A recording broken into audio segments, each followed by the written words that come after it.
Okay, welcome to your third training video. Today we're going to be talking about the yes set. It's such a powerful tool, so powerful and so potent that it's actually a bit of a secret. It's a very advanced persuasion tactic, in fact, and we're going to use it because it's just so easy to learn and helps you become more confident with your speaking and a hell of a lot more effective as well.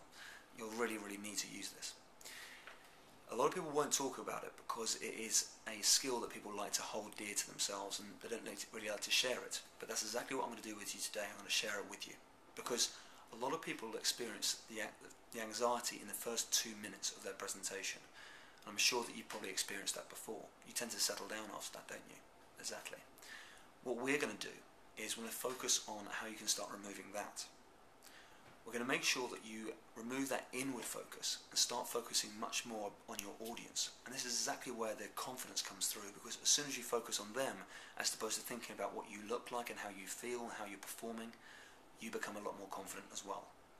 You probably found that you might have this when you interact with your audience as well. I'm sure you might have done that in the past, where someone interrupts you or someone asks a question and immediately you just settle down because you can answer them. It becomes more interactive, you get more rapport with the audience, but also you know that they're engaged and agreeing with you.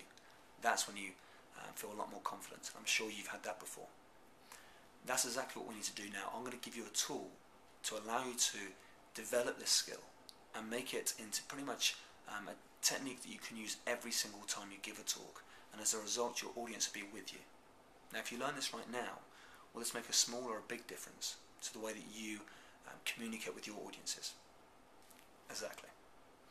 Now the yes set is all about getting people committed and consistent with what you're saying, because as soon as you say yes out loud to somebody, you are committed to that yes and you'll want to remain consistent. All of us like to be committed and consistent. If we're not, we get called different words. We have negative connotations about us. People will see us as being untrustworthy or inconsistent or uncommitted, or we might view people as teenagers. I'm joking on that last bit there. But it's exactly it. People will refer to you as these different people if you're not consistent and committed. So you need to make sure that you're always committed and consistent. And it's like a natural drive that we have. Now we can use this to our ability, and it's quite a sneaky tactic, but no one ever needs to really know about it. Because what you want to do is get your audience to say yes to you 3 times. Once they do that, they'll want to carry on saying yes to you all the way through your talk. Now how powerful is that? If you can get people to say yes just a few times, if they want to carry on saying yes, whatever you say after that, in their own minds they're going to want to say yes before you even mention what you're going to say. Very powerful. So what we need to do is get them to say yes to almost like no-brainer questions, something they would just have to agree with. I've done this at the very start of this video, and you can go back and check it out as well. I've got you to say yes a few times in your mind, and because it's a video, it's a little bit more difficult to get that response from you. But this is exactly what you need to do.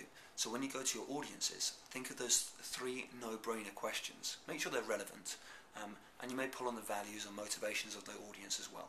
But you might say something along the lines of this.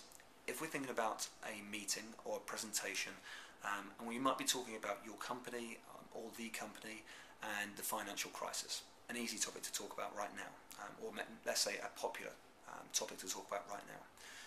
You might talk about 3 key points which are no-brainers that people would have to agree with. You might say something along the lines of this. Okay, thank you very much for coming today. Now, as you know, we're all in the financial crisis at the moment. Everyone have to agree. Fine.